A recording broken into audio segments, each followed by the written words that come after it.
haja com cabeça de patrão, de dono. Se você não tomar uma atitude e começar essa transformação, a realmente buscar o seu sonho, não vai cair do céu. Os nossos jovens não têm esperança. E eles não têm esperança porque eles não acreditam neles próprios. Eles não acreditam que eles podem trabalhar, construir um projeto de vida, ter foco, se manter na disciplina naquilo que ele se propôs a fazer, para pegar o primeiro cheque de alguns milhões da mão, que é um pouco do que eu quero deixar de mensagem. É possível sim mudar o status quo da sua vida. E aqui eu já vou entrar direto. Meu pai era pedreiro, minha mãe era dona de casa, nasci em Cafelândia, morando em Lins com 3 anos de idade, 5 anos, 6 anos, fui para a escola pública e ali eu comecei uma jornada, não me recordo exatamente, mas as notas do meu currículo, sempre as melhores notas. Com 12, 13 anos de idade, pelas dificuldades que a família vivia, a gente morava numa comunidade ali, um bairro em formação na cidade, e a gente morava num barraco de 2 cômodos, banheiro fora de casa, minha mãe lavava roupa numa tábua e o esgoto era a céu aberto, né? Então a gente realmente vivia numa situação assim extremamente difícil, né?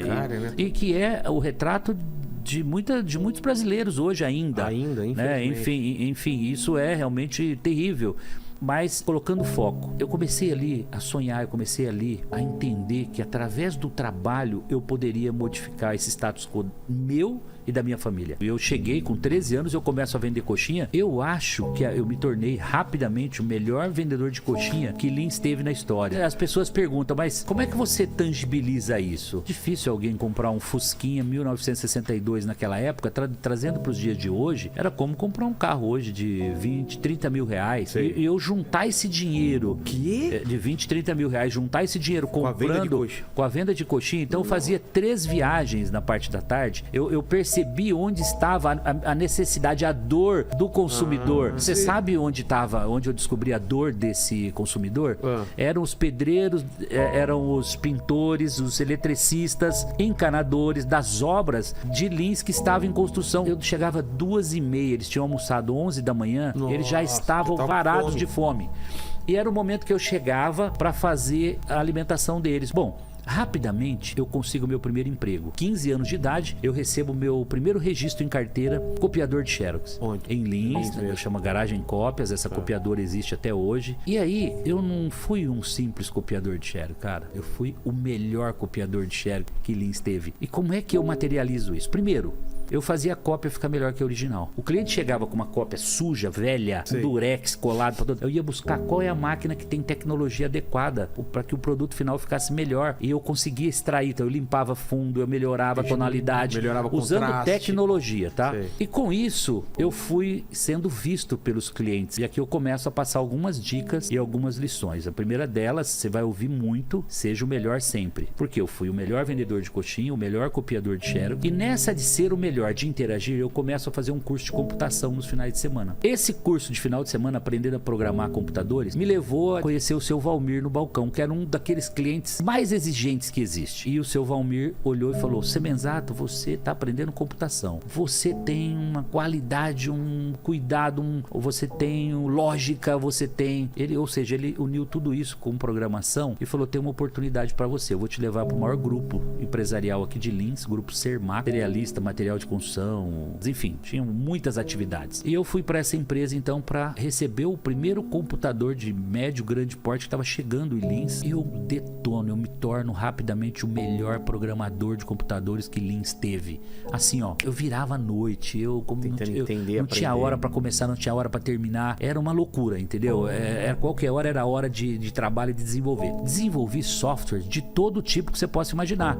Folha de pagamento, contabilidade, contas a pagar, receber, controle bancário, controle de gado, construtora, orçamento de obras. Eu fiz o maior MBA que você possa imaginar. A faculdade que eu não fiz, eu aprendi tudo como funciona uma empresa por dentro. E claro que isso mais adiante vai me servir muito. Vocês vão ver o quanto você ser o melhor, você se dedicar, você ir a fundo naquilo que você está fazendo, em algum momento você vai colher tudo isso. O seu Valmir me viu, me levou para essa primeira, e ali começa uma mudança na minha vida. Óbvio que o meu salário começou a crescer, comecei a ganhar dinheiro. O cheque de meio salário, que foi o primeiro cheque da copiadora, se tornou 10 salários já no meu primeiro registro como programador de computadores, hipoteticamente justamente hoje, R$10.000, né? E rapidamente eu me torno analista de sistemas e já montei um time de programadores, de digitadores, operadores, né? E fiz o meu departamento crescer. Eu comecei a desenvolver softwares e sistemas. Com 17 anos, eu termino meu curso, 17 para 18, eu termino meu curso técnico em processamento de dados. Eu aprendi o cursinho de final de semana. E aqui, outra dica. Aquele final de semana que a maioria, eu não vou dizer que não tem que ter lazer, mas enquanto a maioria, no sábado, ia bater bola, ia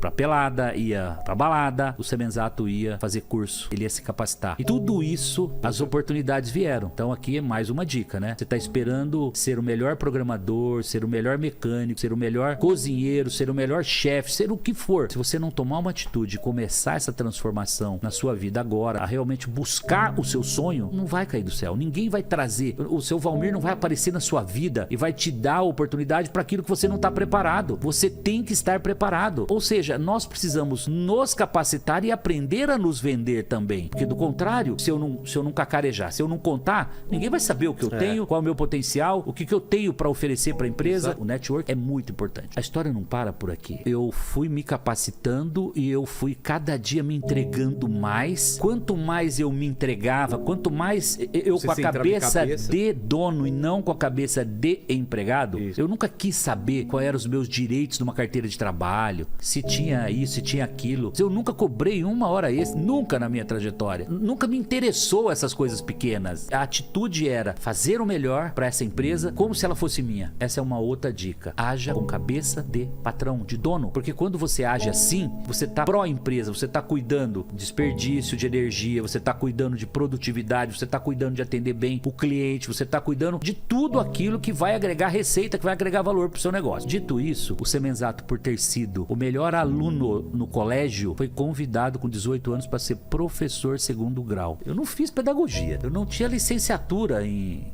pedagogia, pelo menos, para ser um professor, mas eu tinha a escola da vida, eu tinha competência técnica. Tendo sido, Vilela, o melhor aluno, eu fui convidado então para ser professor segundo grau. Claro que eu chegaria com 23 anos de idade, como foi o caso, derramando informação, conhecendo como funcionava uma empresa por dentro, tendo desenvolvido software, me relacionando com N alunos. Eu lecionava das 7 às 11 todos os dias, de segunda a sexta. E sábado e domingo eu dava aula particular ainda, durante o dia todo, programador e analista de sistemas. 7 da noite, 19 horas às 23 horas, colégio Instituto Americano de Lins, todos os dias de segunda a sexta. Sábado e domingo eu ia pra padaria do meu sogro lá em Lins, que tinha um Cobrinha 210, que era um computadorzinho que compramos lá para desenvolver software, e eu ia lá dar aula particular sábado e domingo. Então era uma rotina de domingo a domingo intensamente, assim, vivendo aquilo explosivamente. Bom, frutos, rapidamente o melhor salário que Lins teve, rapidamente reconhecimento profissional, prêmios. E ainda morando com os pais, ou não? Eu me casei com 21 anos, cara. Me casei em 90, já morando na minha casa própria, com um Monza SLE 0 estacionado na garagem. Essas conquistas, na verdade,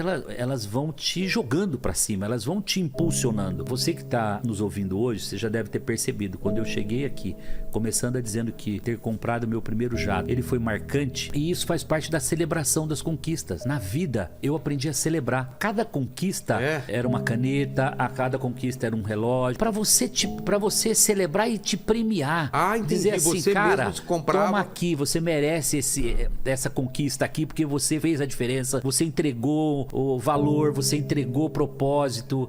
É muito interessante. Com 23 anos eu percebi o seguinte, cara, eu vou continuar sendo um melhor programador, eu vou continuar sendo, e naquele momento não era a motivação financeira que me levava para fazer esse movimento, mas ao mesmo tempo eu tinha percebido que ganhar dinheiro era bom. Consegui minha casa, eu consegui carro novo, eu consegui um bom salário, eu consegui melhorar a vida já da minha família. Pô, então peraí, esse negócio de trabalhar, de empreender, de montar um negócio diferente, cara, isso é muito bom. Veio um insight, fundar a Microlins. Foi minha primeira empresa lá em Lins, microcomputadores, Lins de Lins, lugar incerto e não sabido. Tinha quase tudo pra dar errado, mas o Semenzato vai lá e funda essa Microlins. E no primeiros 3 meses, eu coloco 300 alunos na escola, cara. E rapidamente 500 alunos. E aí eu começo a abrir. Eu montei 17 escolas. Isso em 2 anos e meio. Eu inaugurei uma escola por mês. Então esse é o momento que o Semenzato descobriu que tinha um bom negócio, que os bancos poderiam ajudar no financiamento, a fomentar esse empreendedorismo. Só que ele não teve uma consultoria, nem familiar e nem de fora, que pudesse dizer, cuidado com o dólar. O dólar dólar está 3 hoje, hipoteticamente, mas ele pode ir a 5,80, como foi agora. E aí o Semenzato tomou contratos de leasing todos em dólar naquela época. Cara. Quanto à receita caindo. Contrato dos financiamentos bancários subindo. Leasing todo mês subia. Gente, 6 meses depois não tinha dinheiro para pagar professor, não tinha dinheiro para pagar aluguel, não tinha dinheiro para pagar as prestações dos bancos. Eu quebrei. Era 94, 6 meses depois tô quebrado. Lembra do seu Valmir? Foi o cara que me abriu a porta lá atrás, etc. Eu encontro o seu Valmir e o seu Valmir me diz assim: por que você não faz franquia? Franquia? O que é franquia? Que é isso, Valmir? Eu não sabia o que era franquia de verdade. E aí fui me inteirar, fui falar com o advogado, ele formatou a franquia. Em 3 meses eu transformei 16 das 17 próprias em franquias. Nunca mais eu parei de crescer no mundo das franquias. E aí você vai dizer o seguinte: pô, mas você planejou para entrar no mundo do franchise? Não. O franchise surgiu na minha vida por pura necessidade. Ou eu ia pro franchise ou eu desapareceria como empreendedor e voltaria a ser o programador. Tava tudo certo. Né? E com uma dívida enorme, porque ela fica lá por 5 anos esperando você liquidar. Você devolve os bens para o credor. Barato. O credor vai leiloar aquilo no mercado, a liquidação vai ser muito pequena e você vai ficar com a dívida enorme, a diferença da dívida lá no banco. E eu trabalhei 5 anos para pagar esse passado. Foi de 95 a 2000 trabalhando dia e noite, mas crescendo ao mesmo tempo. Quando é 2000, 2001, eu devia estar com umas 80, 100 franquias, né? Olha o salto já de 91, quando eu fundei a minha primeira empresa. Eu fui para 2000. Já com a vidinha começando a respirar, eu mudo para São José do Rio Preto, 2000. Então foi 91 a 2000 em Lins, de 2000 a 2010 em São José do Rio Preto, que acabou virando um grande celeiro de franquias, porque a história bem sucedida de Microlins e Instituto Embeleze inspirou empreendedores na região. Hoje nós temos inúmeros, um número enorme de franqueadoras de negócios que nasceram em São José do Rio Preto. Ponto mais importante nessa segunda fase: eu venho para São Paulo e conheço uma agência de propaganda. E aí eu falo pra ele: cara, eu preciso mostrar esse negócio pro Brasil inteiro. E eu tenho um negócio maravilhoso que o Brasil inteiro precisa. O propósito disso é transformacional. E essa agência me levou até o Netinho de Paula, na época que era ele estava em 2000 inaugurando na TV Record o programa Domingo da Gente com o Dia de Princesa. Nesse 2001 eu entro como patrocinador e aqui eu vou contar uma outra história pra vocês, porque ela é inspiradora. Eu recebo a proposta da emissora, R$500 mil. Eu levo essa proposta para a empresa. Eu tinha um sócio com 30% e eu tinha 70% da empresa. E eu fui ouvir meu sócio. Falei: o que você acha? Vamos fechar que isso aqui vai ser...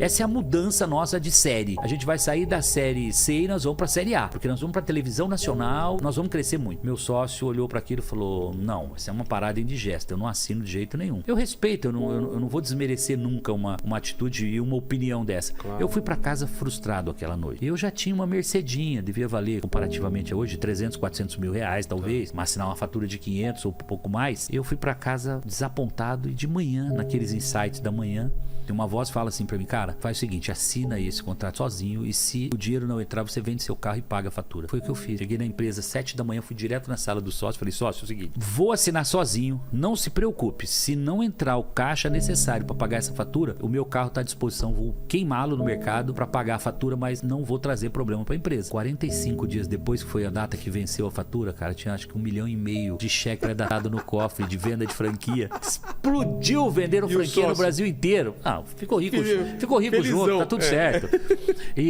Então, aqui é ousadia, mas é uma ousadia com uma certa com um certo pé no chão. Não é aquela coisa do eu vou saltar sem paraquedas, né? Eu fui agressivo, mas ao mesmo tempo deixei um lastrozinho. Já não tava lá na época que não tinha um passarinho para dar água do dólar, que a hora que veio o dólar dispara, não tinha patrimônio, não tinha reserva, não tinha nada aqui para dar. O colchão não existia. Aqui não, tinha o carrinho aqui, a Mercedinha que podia vender para poder pagar. Graças a Deus deu certo, nunca mais eu saí da televisão. Então, mensagem, né? Quem não se mostra, não é visto, não é lembrado. Isso para mim foi um mantra para minha vida aqui. A comunicação, você divulgar, você mostrar os seus produtos e serviços, fazem toda a diferença. E então, desde os tempos da coxinha até o momento que eu começo realmente a me mostrar como empreendedor, fazendo diferente. Deu 2010, eu vendo a Microlins em 2010, junho de 2010, com 43 anos de idade, 19 anos de empresa, fundei em 91, vendi em 2010. Tá. 19 anos. E coloco aí entre 80 e 100 milhões de reais no bolso líquido, depois de pagar a parte de sócio, pagar o imposto de ganho de capital, pagar qualquer dívida e qualquer coisa que tivesse, e sobrou esse valor. Então, com 43 anos de idade, em 2010, eu olho para tudo isso e falo, cara, eu venci, sendo melhor, sendo diferente, mas sempre com o propósito na frente, sempre com um produto e um serviço relevante para entregar para as pessoas.